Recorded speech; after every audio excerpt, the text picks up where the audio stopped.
nudges them into the top half of the table and into the top 10, still 2 shy of Everton and 3 behind Spurs, who of course are up next against the champions, Manchester City.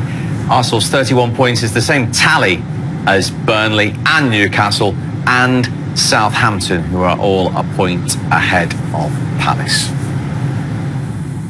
Well, only one place to start in terms of you two strikers, and that opportunity for Jay Rodriguez. You're still shaking your head in disbelief. I don't know how he's missed it. I mean, it's an absolute sitter. It's one of the misses of the season. 3-4 yards out on the half volley. Full volley out. Sorry, on the volley. It's just not. It's more difficult to miss than it is, isn't it? Yeah. I don't know how he's missed it. It's an absolute sitter. Glorious opportunity. Should be in the back of the net. It's one of those that, again, he probably thinks he scored that before he's even got, because it's perfect how it's come over to him, and that's the fatal mistake. Is to for me, you've just got to hit through the keeper. You're so close. You ain't got to try and put it in high in the net. Through the goalkeeper, get it on target. It might hit him, go in, but you cannot miss from there. You can't miss from there. I can't put it any better than you cannot and should not miss from there. It's an absolute sitter. It's perfect. No one challenging him. 3 yards out, volley, side foot. It's not difficult. He won't be sleeping tonight. Yeah, I was going to say that will run through his mind, will it? Yeah, for a long time. Yeah. But what that says to me is that no matter how easy the chance is, you have to give it full attention. He's not giving that full attention because he thinks he's so close. I just need to connect with this.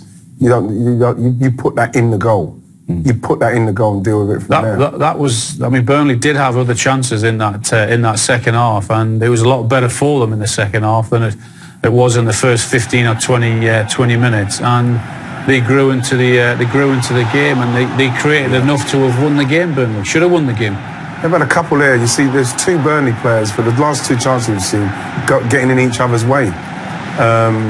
Because I think that they started to realise, and the quality of the balls was getting better. Look at that one, absolutely brilliant.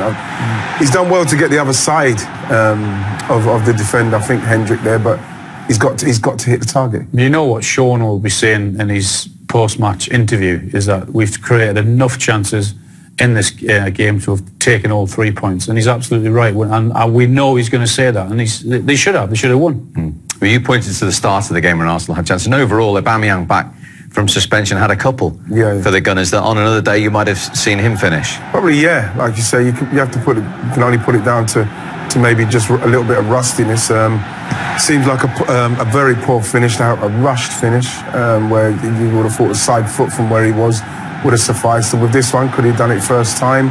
It's very hard to get that touch and then get it over a keeper of that size as well. So that was a difficult chance as well. And I feel that when you look at this chance as well, he's got in front really. It's unfortunate, it's unlucky. You want to hit the target. That's the main thing you do there. You don't try and be too precise with that header because it's such a good ball. He's made a good move off the defender. You just want to make the goalkeeper make a save because he could touch it, put it in the goal or something, but hit the target. I mean, I keep hearing from Arsenal's side of things are improving, things are getting better. There's only Norwich and Watford have won fewer games than Arsenal this season. Norwich and Watford. The bottom 2. Look at the players that Arsenal have in their team. Aubameyang, Lacazette, David Luiz, the goalkeeper, Bellerin, Ozil, Pepe, Xhaka, Pepe, Martinelli. And you think, 6 games this football club has won in the Premier League this season. 6. Let's let that sink in. Watford and Norwich have only won fewer games. Do you think this task is bigger than he thought from the outside for Mikel Arteta? Now he's been on the inside for a while. Sorry, I was still sinking. It'll take longer than that for it to sink in. When you say it like that, there's a realisation that makes you think, once he has taken over Arteta, he now realises the enormous task that he has. But yes, you look at that the way they started, it looked like there's something's going to happen here. They started sharp, they made the chances, and then after that, they just slowly kind of like went further and further into their shell. And it's something that he has to address because I agree with Alan in respect to the calibre of player we've got. And you have to give Burnley credit for where they are, but the caliber of player we should be performing a lot better. We've got a lot of young players coming through now that you hope can step up to the mark, but we've got a lot of players there at the moment that are not playing to a level where Arsenal should be, and that is the job that Mikel Arteta has got, is to get them back to that level. Whether or not he can do that with the funds that he's got, which isn't much, it's going to be a massive, massive ask. Okay, 0-0 then at Turf Moor, and more frustrations for Arsenal. When you have the ball, you want your best players on it as long as possible, if that's the case, and you want to try and make some sort of movement. When you lose the ball, you have to get back into positions. So I think even, for instance, there that you talk about Burnley playing, a relatively rigid 4-4-2, but I would say that Sean Dyche would be the first one to say that the minute that you've lost the ball, you're going to retreat. You're going to go back into positions here where you can have still some effect on the game, even if it's a negative effect in the match. And so I wouldn't. I know exactly what you're saying. I think it seems to be de rigueur then to have your three in the middle of the pitch, your one up front, and your two wide players. I understand exactly what Andy's saying. If you can get two your best players up there causing problems, because you do lose a little bit going wide. Sometimes the wide player, if he's an attacking minded, thinks he has to drop back 20, 30 yards further back than he should be. So when he does pick the ball up wide, he's 30 yards further back than he feels he ought to be, So there's a lot of those things in it. But if you are, like Manchester City, for instance, Manchester City try and play through you, and they'll try and play wide, and they'll come back, and the wide player will come in, as let's say, for instance, Raheem Sterling comes inside, he plays a little 1-2, but he knows he's going to get the return, and he's in now, and he's in behind the defence, and this is what they do. They'll play it wide to come in to play through you.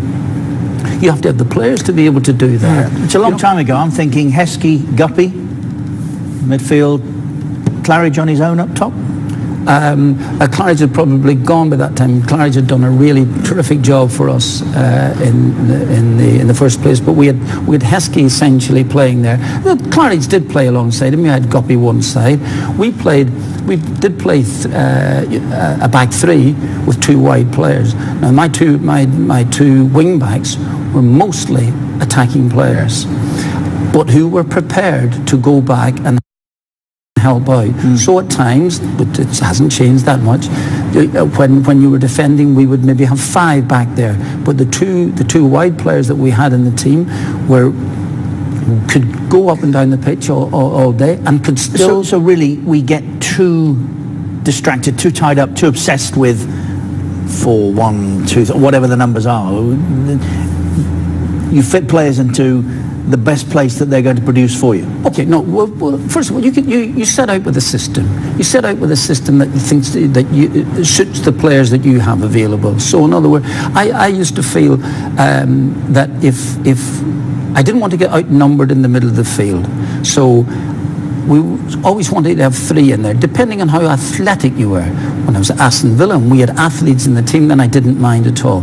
In other teams, I didn't want to get outnumbered. So we'd play three in the middle of the pitch. And as Andy said, if you're playing two wide players, then you have one man up front. Now that player, that centre forward, or that striker has to have the ability to hold the ball up. Otherwise, everything will fall down. So Aguero can do exactly that, but actually Aguero can actually sneak in behind you as well too. So it's when you've got some really, really talented footballers, I don't think you'll have a problem. I heard, just the final point in this. Just recently I heard De Bruyne saying that they practiced, that Manchester City, Aguero went out and they played, I think they played... Jesus? No, it wasn't him. They played Silva. They played with the false nine. Yeah. And he said they only practiced that for 15 minutes. I totally disagree with that. Because they don't practice that for 15 minutes. They do it. They interchange all the time. So in effect, it was a different person playing there, but they change around. So They have a system in which they play that anybody can put. They have that little system they play. They happen to be very, very good at it. They happen to have the control of the ball, and they can thread things through. They can bring the ball can come back again. They can play it wide. All the things that I just mentioned before. But the system effectively hadn't changed at all. You know. So for De Bruyne to say we only practiced for 15 minutes, yeah, they might have done that particular morning or the night before or something like this here, but they've only been doing it for the last couple of years. And they're about to do it all over again. Of course, at Tottenham, which pits, as Carrie's been saying all afternoon,